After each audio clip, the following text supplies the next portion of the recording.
Prenez position contre Satan.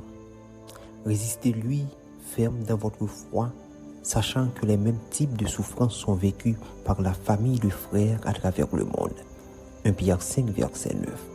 Une façon de prendre position contre Satan est de fuir l'orgueil et de cultiver l'humilité.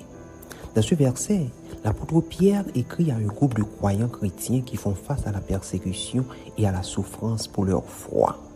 Il les encourage à résister à leurs oppresseurs et à rester fermes dans la foi, même face à la souffrance et à l'adversité. L'expression « lui résister » pourrait faire référence à la résistance à la tentation d'abandonner ou de compromettre sa foi. Ou elle pourrait faire référence à s'opposer activement à se dresser contre ses oppresseurs. Quoi qu'il en soit, la phrase implique que les croyants sont confrontés à une sorte de défi ou d'obstacle qu'ils doivent surmonter ou affronter. L'expression « ferme dans votre foi » suggère qu'il est demandé aux croyants de maintenir leur engagement et leur conviction même face à l'adversité.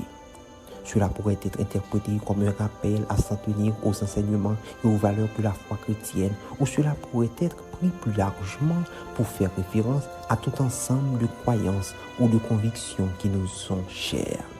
L'expression « savoir que les mêmes types de souffrances sont vécues par la famille de frères à travers le monde » suggère que les croyants ne sont pas seuls dans leur lutte et que d'autres dans le monde sont confrontés à des défis et à des adversités similaires.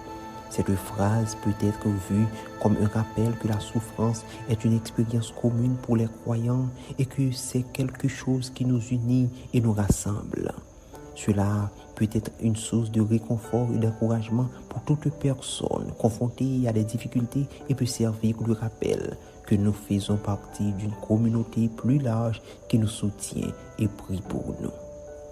Dans l'ensemble, ce verset peut être considéré comme un appel à rester ferme face à la souffrance et à l'adversité et à résister à la tentation d'abandonner ou de compromettre nos croyances. Cela pourrait être une source d'encouragement et d'inspiration pour toute personne confrontée à des défis ou des luttes et peut servir de rappel que nous ne sommes pas seuls dans nos luttes et que d'autres dans le monde connaissent les mêmes types de souffrances.